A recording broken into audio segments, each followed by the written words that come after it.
So get ready to be on screen on YouTube because we're going to take a look at that Hell of a Boss Season 3 teaser date announcement. Or so it goes. Which apparently got shown at the Level Up convention in Las Vegas, I think last night. But I'm not in Las Vegas and I have no intent to go. Because, not a safe country to be in right now. Which means I'm going to have to do it on the internet, so let's see. All right, y'all been edged long enough. Season 3 of Hell of a Boss is coming. We know your attention spans can't handle all this at once, so we're splitting it up like divorced parents. Part 1 drops fall 2026, and Part 2 comes in 2027. Good things come to those who wait. Season 3 is going to be long and huge with 15 episodes. That's right, 15 entire episodes. Now sit back and strap in. We got a little sneak peek for you right now. Okay. Little annoying with the double subtitles. Okay, then why do you have a subtitle file? So I use the subtitle file that's on YouTube. But then why would you put that if there's subtitles on screen? I guess you need it for other languages, but okay. Stolas, what you did, saving us, it was brave. I know it cost you big. But I can never tell you how much that means to me, to us. So don't say you don't deserve nothing. You're one of us now. I'm back! My, okay.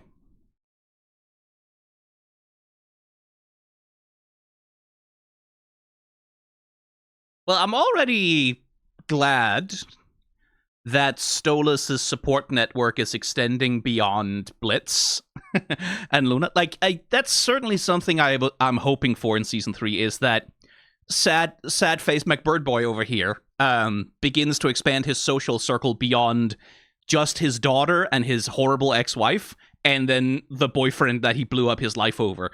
Because what he needs more than anything else is more friends. He needs more people in his life. He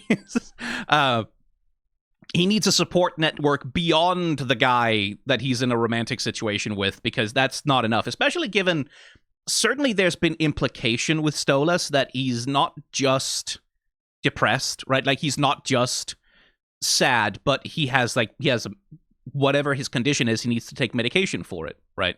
And there's certainly a level of implication that the bird has suicidal tendencies, which, given how he grew up and the way that his life has been shaped by fatalism, it's not like I wouldn't understand if this is so. And I wonder how deep we're going to get into his psychology on that level.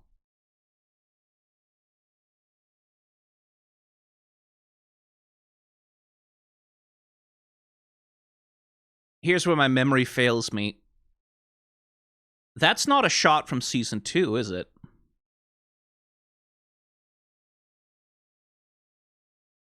So that's... Yeah, no, it's a new one. Yeah. So this is a new shot of Via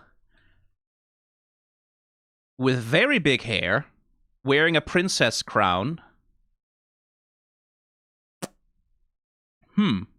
Because the thing is, at the end of Season 2, Via's decision to cut off Stolas, it's in part her acting out like the teenager that she is, right? That she is very, very distressed and confused and fucked up about her parents' divorce, about this feeling that she has only ever been a burden to her father, right? She's only ever been like a chain link around his feet that ties him to a marriage in which he is desperately unhappy, that she has only ever been a source of misery and pain for him.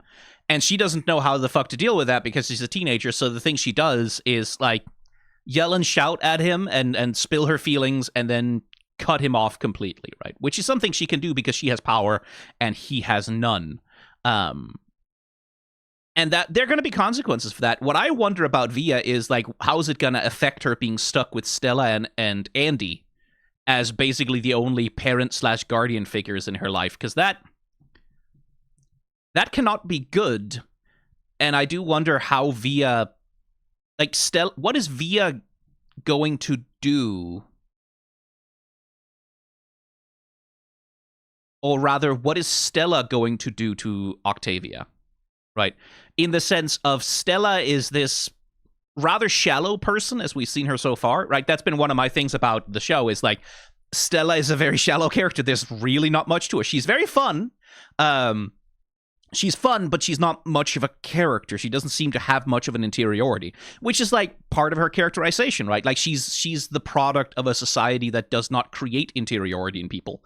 And she's someone, my assumption is that her being the way that she is entirely survival strategy on her part, right? Like being the biggest bitch in the room is how you avoid being someone else's bitch, right? Like is how you avoid being the one who gets stepped on. I would imagine that that's part of her psychology, right? Like not in the sense that she's necessarily a sympathetic character, but in the sense that the ways that she has chosen ultimately to behave as an adult is something that's been shaped by the environment that she's raised in, same as anyone. And I wonder the extent to which Stella will want to push Octavia to become like her, or whether Stella sees Octavia mostly as an accessory to herself, right? Because that's like two different means of toxic parenting, right? Is some very toxic parents treat their children as a form of property, right? As a thing that they own, whose purpose is to serve a function for their owner, right? My child is supposed to get top grades in school. They're supposed to get into a prestigious whatever. They're supposed to do this, that, and the other thing, and they're supposed to marry a certain way. They're supposed to lead a certain life because that reflects on me, right? I need to make them do that so that their lives reflect positively on me, so that enhances my status, like whatever. The other thing is when you have a parent like who themselves are heavily traumatized, there is a thing of like, where in their own mind, they're like, well, I'm going to teach her how to grow up strong so she can protect herself, right? Where the impetus for Stella would be, I'm going to turn her into just as huge of a bitch as I am, just as much of a motherfucker, just as much of a bastard as I am. I'm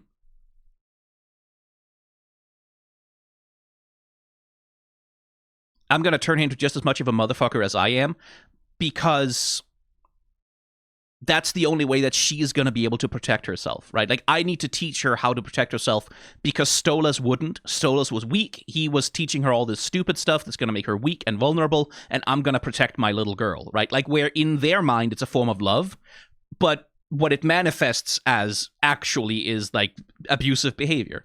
And I wonder what Stella's relationship to Octavia as a thing is, right? Octavia, is she ultimately a kind of person that Stella feels some responsibility for, or is Octavia an object, right? Like a piece of property that Stella owns that she needs to manage? That's what I'm curious about with her. And the reason I bring that up is because she's wearing like what looks like a dress, like there's this low-cut back, and like the choker, she's got the big princess hair and like the tiara. And I wonder if this is like from some kind of Goetia prom or whatever, where they're trying to find a husband for her, because she also needs to be, like, as Stella was, Octavia needs to deliver babies, because that is her purpose in the Goetia society, is to deliver heirs to the whatever, right? And I wonder if that's Stella pushing her into that, or Stella, like, whether Stella is like, you need to find a good husband because that reflects on me, or if Stella is like, find yourself someone who's weak, who you can bully and destroy, and who you can control. Because that's what I did, and now I have all your father's money, so look how that turned out for me, right? Like, I wonder. I wonder about that. Because, like, Octavia doesn't seem happy, but I would not expect her to be happy pretty much at any point in season 3. Oh, boy.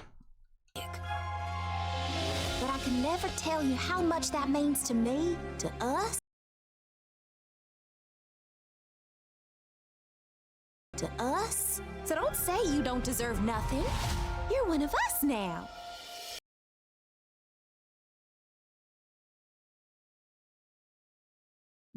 I do like that Millie is like that. Hopefully, Moxie will also be more supportive.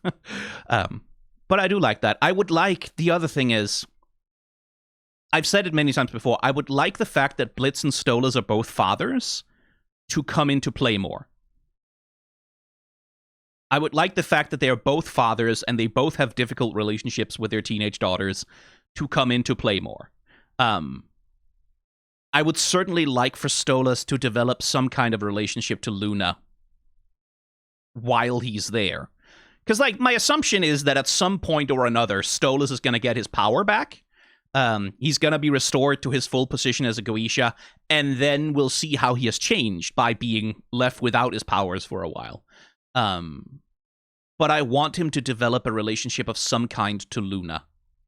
It doesn't even have to be a positive one. Like, it's completely fine by me if Luna's reaction to Stolas is, oh, another competitor for my dad's affection, and now he's here, and now I have to deal with it. Like, Luna being the sort of difficult oppositional teenager that she still is inside, even though she's in her 20s. Like, because Luna has a lot of damage as well. Luna has a lot of trouble reaching out and accepting new people into her life. She has a lot of people have hurt her a lot. So, of course...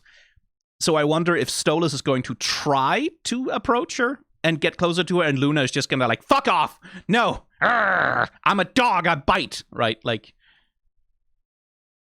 I'm curious. Like, I want them to develop some kind of relationship. Antagonistic or positive, either way. I want the fact that they are both fathers to matter to their relationship more. I'm back!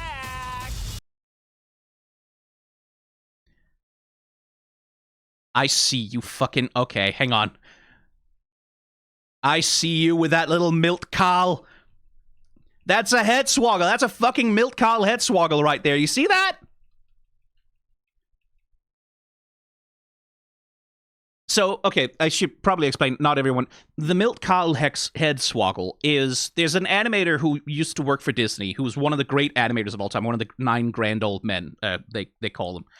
Milt Kahl, who's responsible for the animation of characters like Shere Khan. He did the villains in The Rescuers. He did fucking so much of the animation on Sword in the Stone. He did a bunch of the animation on Robin Hood. Like, he's a lead animator on a bunch of really well-animated Disney characters. And Milt Kahl's party trick, one of the things that he loved to do, was to have a character lightly, ever so lightly, just waggle their head while they are doing something else, usually while they're talking. Just ever so lightly waggle their head, right? And that doesn't sound so impressive in theory, but when you're animating on paper, right, and you have to keep a cohesion and a three-dimensionality and a cohesion of form on a character at the same time as you're animating like a complicated lip sync routine, because like a lot of the characters Milt Kahl was animating were very rubbery Disney characters in many ways. Doing that little wiggle of the head, that's a difficult thing, right? Like, that was a thing that pretty much only Milt Kahl was able to do consistently, so that was his party trick, right? Like, that was one of his little signatures of, like, if it's a Milt Kahl character, expect them to be talking or doing something while they're waggling their head, because that's just what he loves to do.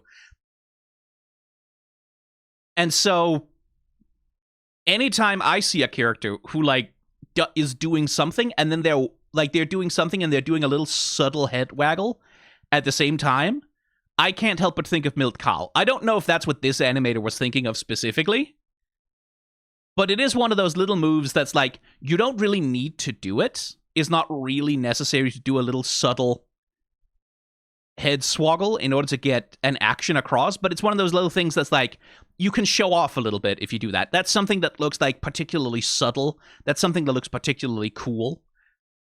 Because it is a very subtle motion, right? Like, all it really affects here, and you can see how it makes, for example, like the spines on the back of Blitz's head, how they jiggle a little bit around in place as they try to find their position along a subtle head rotation.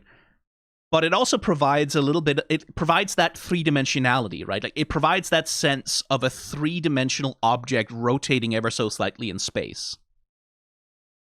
And it's a difficult thing. It's a fucking fiddly thing, because you have to move every feature of the character just like a little bit from bit to bit. It's also, when you're working with a colorist, the people who have to color your fucking animation, they also have to move all the markings and all the color details of the character to match your little head swoggle.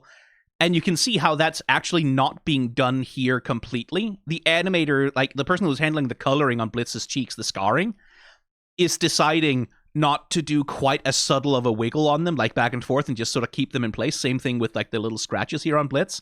And that's, again, those are the logistical challenges that come with doing a head swoggle like this. It's like there's a bunch of other stuff that now has to respect that motion, and you have to make some like decisions as animators, like along with presumably the animation director, to figure out, okay, how much can we get away with not moving shit and still get the effect across? That's a nice one. Back! So who are we killing today, Stolas? A human celebrity. Oh, please don't be someone from Broadway. I don't think my heart can take it right now.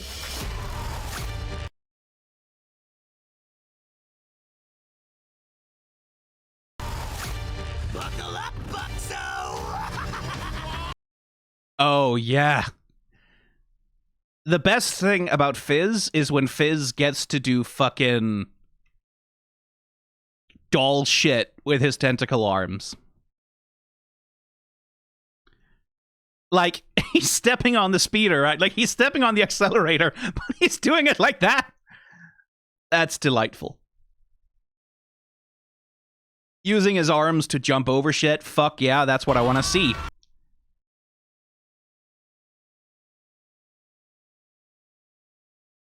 Is that a nose piercing? Never mind the emo fringe. What is that, a nose piercing?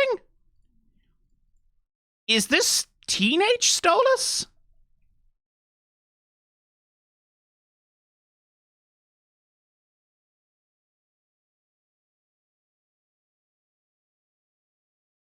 I mean, he would have an emo phase, wouldn't he? But when is this? And he certainly seems to be playing with whoever that is. Is that Andre Alphas? Probably not. Oh no, that's Redbird from, who's a nice guy, kind of Vasago. So he seems to be playing with him. Like there's a playfulness to that. And Vasago gets to show off some powers. I guess he has sun powers or something, which I guess makes sense with his color scheme. Sun, fire, gold also. My goodness.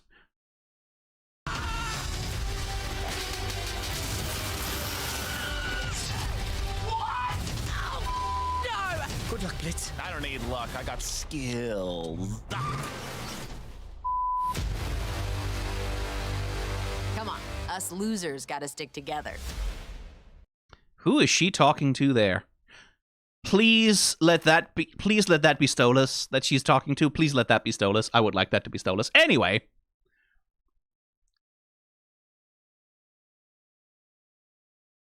Okay, so it's karaoke? But it's a crying baby. Okay, so my assumption here is the baby won't sleep. The baby's fucking crying. The two of them are fighting over how to get the baby to sleep because they have to sort of co-parent the baby while Millie is doing literally anything else with her time. And they're trying to sing the baby to sleep, but because they're both morons, they're bad at it because they can't stop fighting long enough to actually take care of the child. That would be my assumption about that shot. This has real...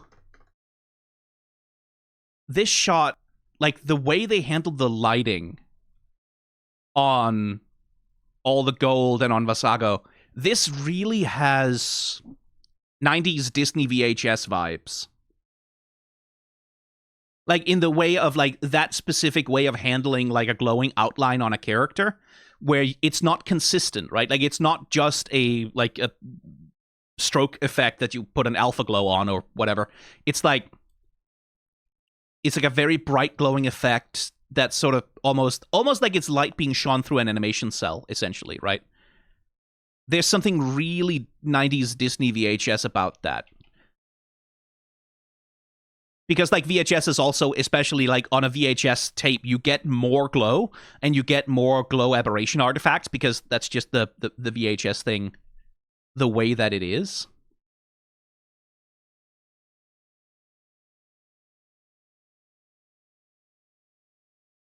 So it's his thing, like he loves gold and money, I guess?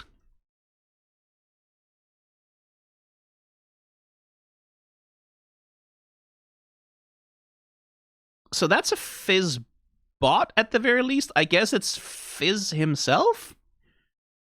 Going through a sort of Tim Burton time in his life? Having a bit of a nightmare prior to Sinsmas?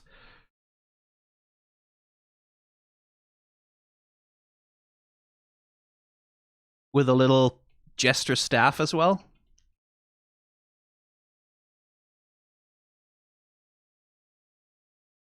I guess with the app, yeah. Someone in chat says Lululand. Like with the apple on the hat, it feels like it might be the Lululand Fizz.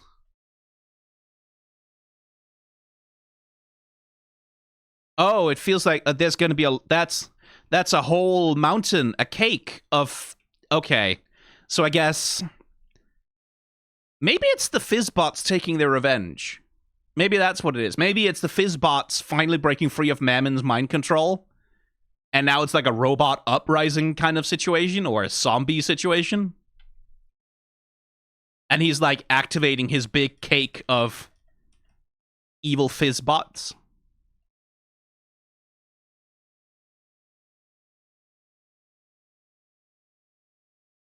Either way, lovely lightning effects. What's that suit, Millie?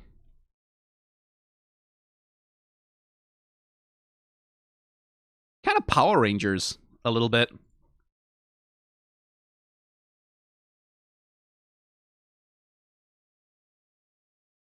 And who are you cutting in half there? I don't know if that's someone we know. Oh yeah, long hair. It might be a flashback, yeah. To her mercenary days. Or her mercenary days before being a mercenary with the... Lovely effect here on the cut, by the way. You see that? We cut, and then not only has she cut, like, the cut, but also the very frame itself. She has cut this frame of herself in half, and it's sliding apart as it's coming through. Very cool. Profile picture alert.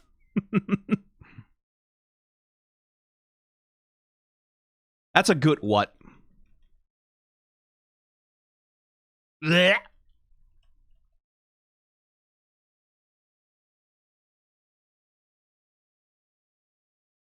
I guess tentacle judge in court. Is this the divorce proceedings? That would be funny.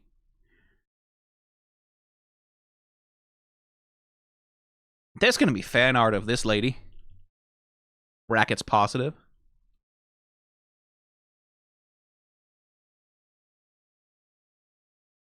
It's because, like, if it's there's a TV camera there, right? So whatever this courtroom is, whether it's divorce court or something else, it's televised. It's some Judge Judy shit. They are on some night court nonsense. They're on some, like, it's gonna be some kind of something. And I guess we are in the green ring, is the green one, right?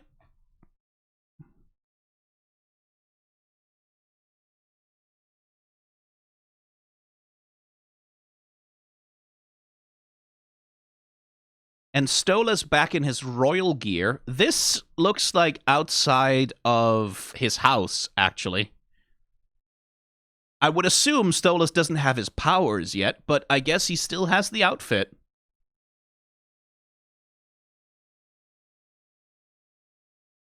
Might be Envy Ring, yeah.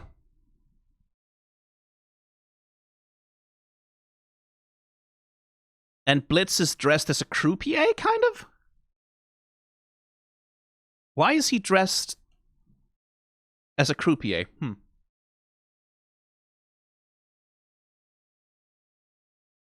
My assumption is that they're raiding the house, right? Like that. Oh, hello, Andy.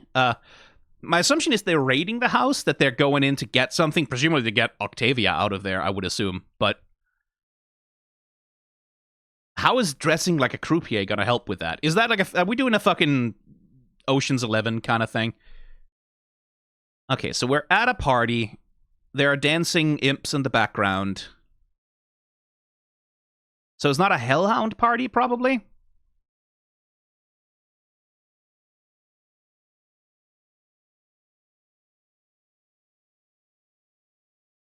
So who's the loser? Us losers gotta stick together. That has to be...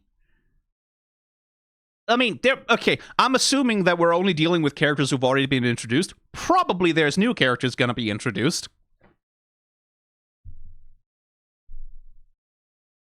That looks lava lamp-ish, so presumably Bee's house? Oh, no, yeah, the fucking hexagons. Yeah, obviously it's Bee's house. So she's throwing another party. We're getting Bee's house party part 2.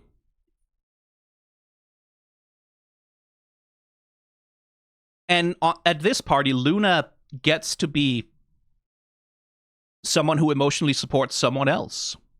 Character development.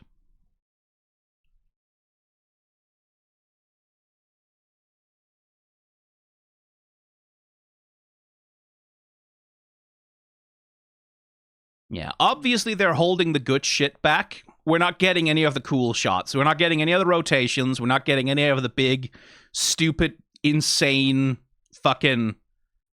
They must have made this with 3D bullshit shots that are gonna make me angry. What is it that it says on the side of the van? Lemon service, fancy pants, luxury, limousine is what he's trying to write limousine, right? Fancy pants, luxury limousine service. So he's pretending to be a limousine driver. That's why the outfit. He's gonna pretend to be a limousine driver in that van. Is it going to be a thing where he's going to pretend to be the driver for Stella and Andy and get them out of the house and just drive them around while Stolas has a chance to talk to Octavia?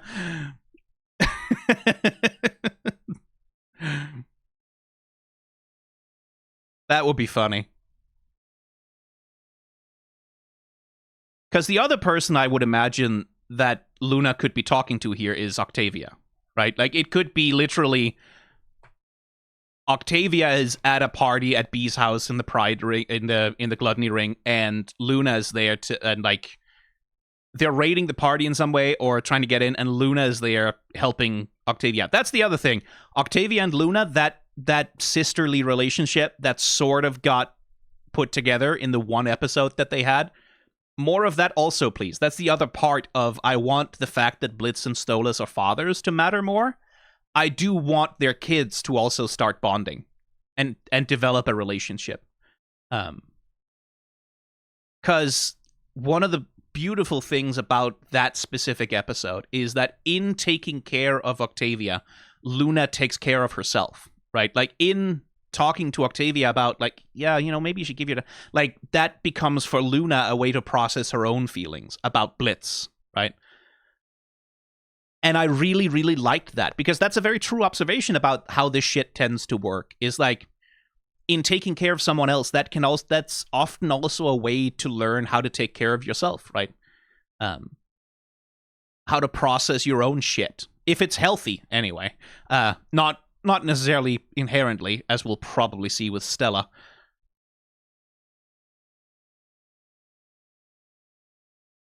Why does Skyen hate roaches? I love them! I adore them. I love them so much they make me angry. Because I know how much work goes into them. I know how fucking hard they are. Like, it is so non-trivial. Like, if you do any level of amateur animation, right, like just for fun, one of the shortcuts you will very quickly hit upon is sort of the Family Guy shortcut, right? Which is everyone is sort of on one plane. Everyone's sort of standing 3/4 facing each other. Everyone just does their dialogue and does hand movements, right? Because that's a very quick, efficient way to get characters to deliver dialogue and have interaction, stuff like that. Easy peasy. Well, not easy because no animation is easy, but that's like, and so much animation you see, basically all of animation is a constant battle with that limitation. It's a constant fight against how much can I do? How much time do I have? How much budget do I have available to do it in, right? Because if you give a good animator infinite time and infinite salary, they can produce 48 frames per second of the most gorgeous animation you've ever seen in your fucking life. Obviously they can, but they don't have that kind of time, right? And neither do you, and you don't have that kind of budget. So there's always, in animation, it's always a battle between, okay, which shots can we give time and budget to? Which shot should we give time and budget to? And some of the stuff that costs the most in terms of budget is a big rotation shot. If you're asking your animators to very slowly or very smoothly animate a very two-dimensional character rotating physically in space, that is hard, right? Like, that is hard on a technical level for, like, when you're working with a two-dimensional character, when you're not working in 3D, giving them two-dimensionality is hard. You can see it happening here. In fact, this shot with Luna, that way that her hand is put together, that's not really foreshortened properly. She's reaching out to someone who is, like, hereabouts, right? But that's not foreshortened properly because it's flattened. Like, they're doing fly swatting, essentially. They're flattening the image for the gesture because there's no reason, you don't really need for this shot to do a very complicated foreshortening thing. So we're flattening it out a little bit to the side, and that's not realistic, but that's stylized. Like, that works for the animation. You can see it with a lot of Luna. A lot of what she is, a lot of her anatomy is stylized, right? Like, it's flattened, right? Like, she's a wolf with a wolf snout, but functionally from the front, she kind of has a flat face, right? When you see her from the side, when you see her from different angles, sure, they give her a snout, but from the front like this, she's got a nose there, she's got a mouth there, and the snout is just sort of implied. It's not properly foreshortened. It's stylized.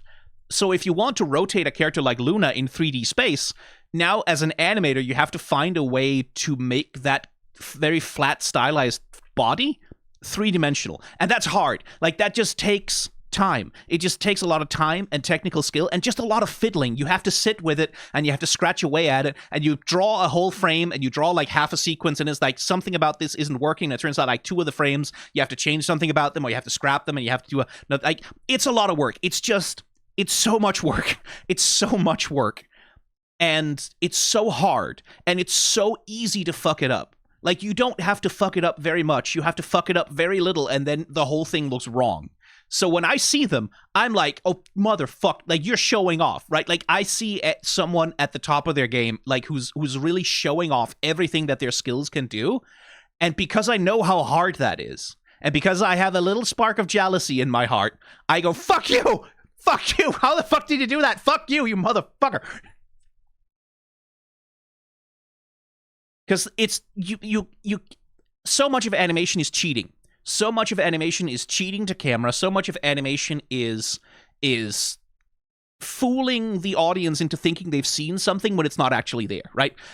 Motion smears are a good example of that. A motion smear is an animator deliberately drawing a frame wrong, drawing something that looks stupid or bad, but in a way that when it's played back at 24 frames per second or whatever, looks very, very smooth. Like, it makes the animation look even smoother than if they had rendered the individual frames that would go into it, right? It's a cheat. You're cheating the audience's eye. One of the things about rotation shots is you kind of can't cheat almost. Like, it's very hard to cheat a rotation shot because there's no room for it. Because when you're rotating something very slowly, you can't rely on smearing. You can't rely on, like, cheating the audience's eye or fooling them. Like, there's little things here and there. But you have to actually do it. You have to actually understand the volume of the thing that you're working with, and you have to understand how to render that volume. And that's technically difficult work. This is why if you ever take animation courses, like, a lot of early animation courses is just learning solid drawing, right? Which is like, you'll sit with like a fucking, there's going to be a shoe on a little table or something, and the teacher is going to tell you to draw the whole shoe from one angle, which means you have to draw the front of the shoe, and then you also have to carry all the lines and the volumes of the shoe through to the back of the volume and the back of the object. And it creates drawings that look really weird, but what you have to learn as an artist is how to see something flat from the front from one angle, but at the same time hold in your head the information of how does this thing look like from every angle? How does this thing look like if I turn it a little bit this way, a little bit that way, a little bit the other way? It's hard. Like, it's a technically difficult skill. Anyway, sorry. I go off. I will have plenty of chances to go off about rotation shots in the actual season, I am sure, because they'll put some in there. I know they will. Some of the animators sometimes watch my videos, and they know. Like, one of them will do it just to fuck with me. I swear to God, one of them will do it just to fuck with me.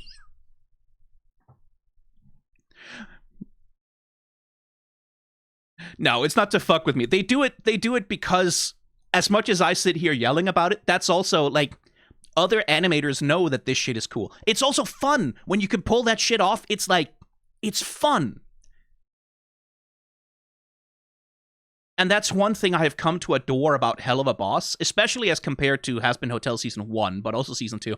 Hell of a Boss is, like, because it's an animator-driven show, and because it's an independent production that's helmed by Spindlehorse, because they are not beholden to a budget that's set by Amazon, they're not beholden to a release schedule that's set by Amazon and A24, because they can kind of do whatever the fuck they want, and because the studio is run by animators, right, who know how much fun it is to just do a really technically complicated shot because you can. One of the things we got to see in Hell of a Boss Season 2 especially was shots where they just let the animators do that. Like, where they're just like, oh, an animator wants to spend a lot of time and a lot of money making this one shot look really, really cool. Where a studio like Amazon might say, yeah, but why would we spend that much money on that one shot? You have to be able to justify it. It feels a little bit more like at Spindlehorse, you can kind of be like, well, because it would be a really fucking cool shot and it would be really fun to animate, and you can pitch that shit, and someone at the top will say, oh yeah, that would be really fucking cool, do it. And I do appreciate that. Like, I do appreciate that Hell of a Boss certainly feels, because it's an animator-driven show like that, because it is independent creator-driven show like that, they get to play around and have fun, right? We can see kind of the same thing with Glitch, right? That because Glitch is independent, because they are very driven by their creators, like this is something I know happened on Knights of Guinevere, they kind of just got to do what they felt would be artistically right for the thing. And like still within budget, right? Like there's still budgets that have to be respected, but it feels like there's more of room for the animators to argue, hey, I'm the animation worker on this one. This shot needs to fucking pop. This shot needs to look cool as hell.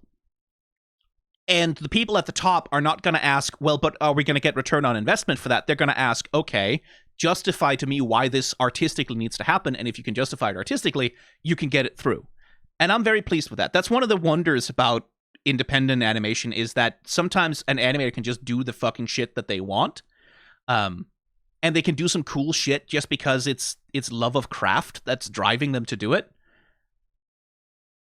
Like, I don't know how long I spent talking about that one shot in Ghost Fuckers, which is just Millie and Blitz together on the bed, and he lets his head flop down on her shoulder, and they just sit together quietly.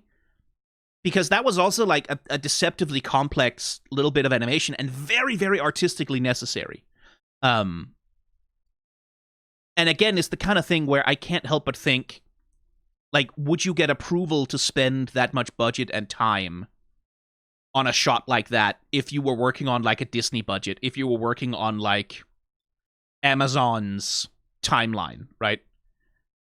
Because they can take as long as they want to finish Hell of a Boss, right? Like, well, in theory. Like, I say this as though the Spindlehorse are not subject to capitalism. No, in theory, they can do that. In practice, they only have so much money to work with. They do need to release the season eventually. There is obviously a time limit. There is obviously a budget limit that they have to work within. But it's a budget limit that's not entirely constrained by just, like, the commercial motive to extract maximum profit, right? Because Spindlehorse has a robust monetization base, right? Like, they have YouTube monetization, which pays however the fuck much that pays. They still have Patreon, I think they do. And then they have merchandise, which has, like, been a genuine... I believe it's like that's like an absolutely astonishingly huge business for them. Both some of them... I don't know, again, their deal with Amazon. They presumably get a little bit of the merchandising from Has Been Hotel, but they get all of the merchandising, or they used to anyway. Again, we don't really know the details of the deal, right?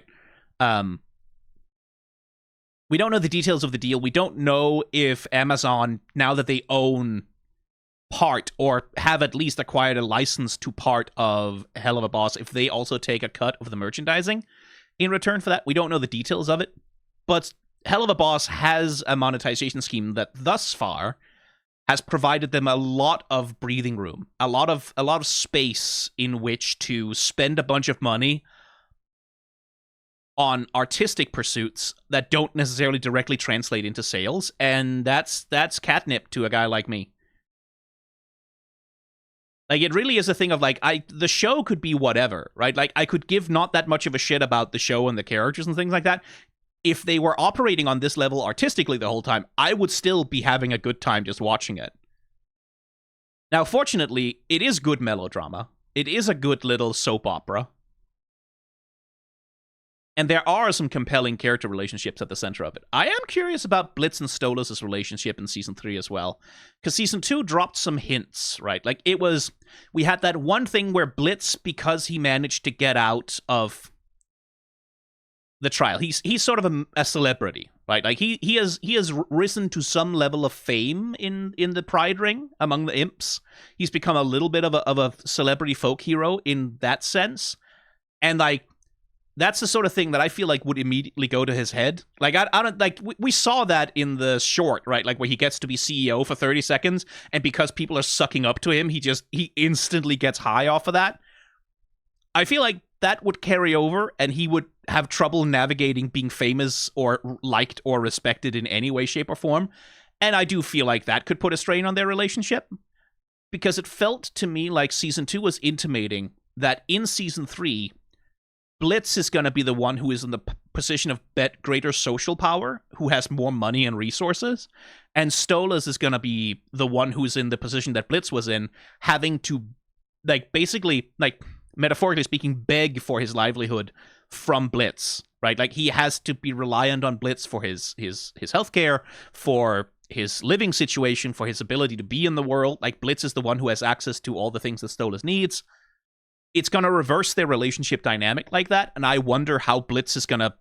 Because if it doesn't fuck them up a little bit, then what's the point, right? Like, if it doesn't lead to conflict, then what's the point? So what I'm curious about is, what's the shape of the conflict going to be? Because Stolas has his mental health. He is still a Goetia. He still has that class position ingrained in him, right? He still doesn't really know how to act from anything other than that position of power. He still has that upper class assumption that the world should kind of bend to you a little bit. That ought to fuck him up and create some conflict. Similarly, if Blitz all of a sudden is in a position to be, like, well respected and well liked, and, like, maybe there's other people trying to get on his dick now, right? That should fuck him up a little bit. Like, the Blitz should have to deal with the consequences of that and the difficulties of it. And that should introduce some tension into their relationship. They should have some more challenges to overcome. Because we ended Season 2 with the two of them in a stable place, more or less, right?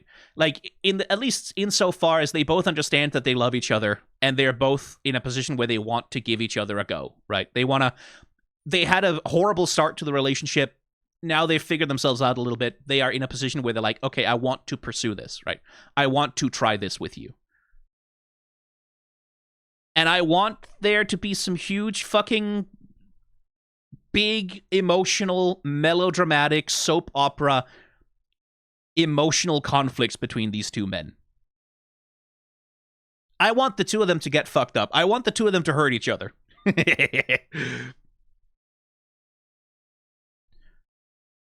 I want it to be painful so that it can be sweet, you know? Because I am as much of a sucker as anyone for domestic bliss fan art of the two of them, where, like, they are co-parenting their children and they have a happy family scene, like that Christmas scene that Blitz, like, walked in on, where he refused to do his job and assassinate. Like, I'm a sucker for that. I want that. I want the two of them to have a very happy ever after. I want them to have a gorgeous domestic, soft, sappy home life. I want them to have coffee shop AU, all of that. But first, my friends, first I want them to suffer. First, I want it to hurt a lot. First, I want them to go through all of the agony. I want them to be put through a wheat thresher emotionally, also physically. That would also be fun. I want them to be miserable, and then I want them to be happy. They have not been miserable enough yet. More misery to come, please, Miss Medrano, Mr. Rogers. More misery. Hurt your blorbos. Torment them for my enjoyment. Because that's how you... that is how a happy ending becomes cathartic, right? Which is something like...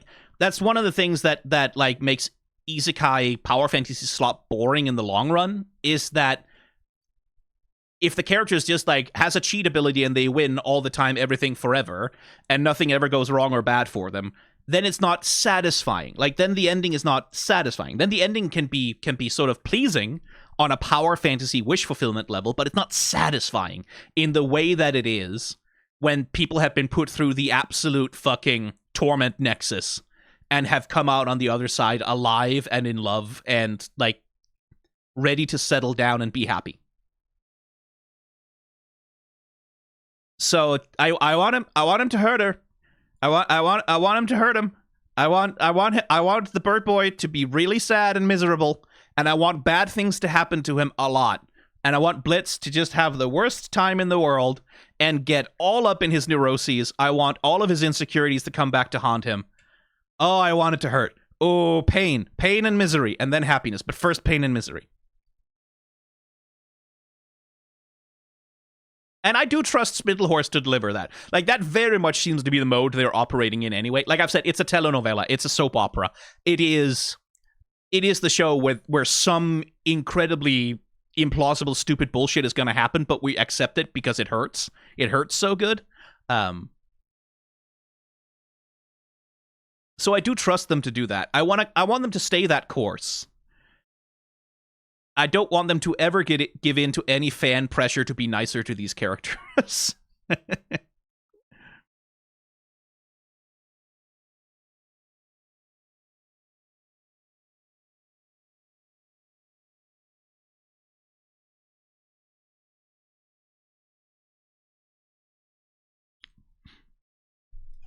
But yeah, I think that's more or less my feelings.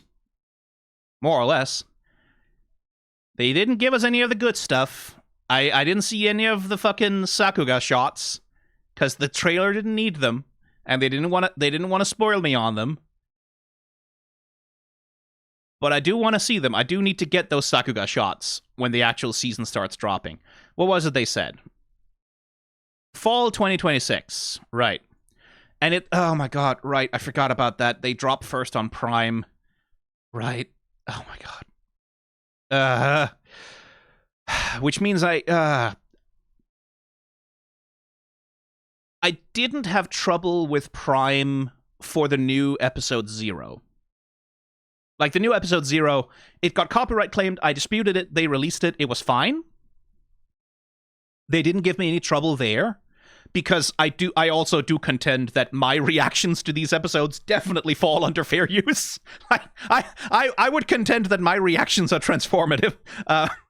It's like, I understand some reaction channels maybe don't transform the things they're responding to as much, but I do think my one claim to fame is that watching me react to something is not a substitute for watching the original thing. It's like, no, you don't want to do that. You want to watch the original thing. I love, like.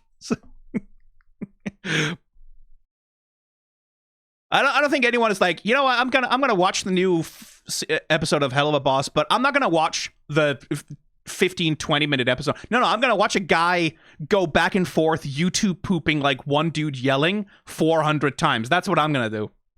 Good luck, Blitz. I don't need the internet. I don't need luck. I got luck.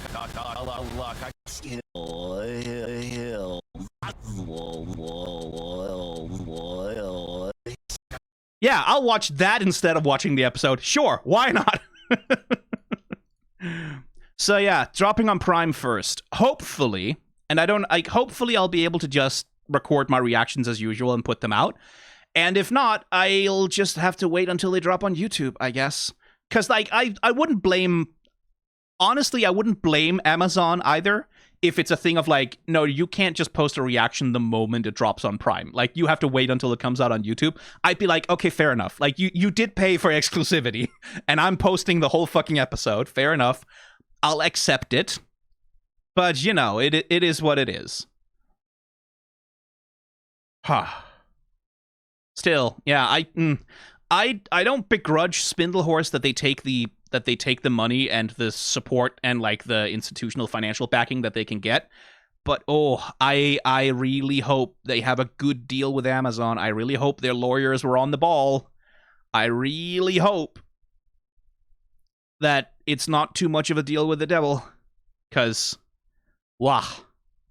But anyway, yeah, maybe you'll have to wait a month to see my reactions to the thing, which, you know, that's the way it is.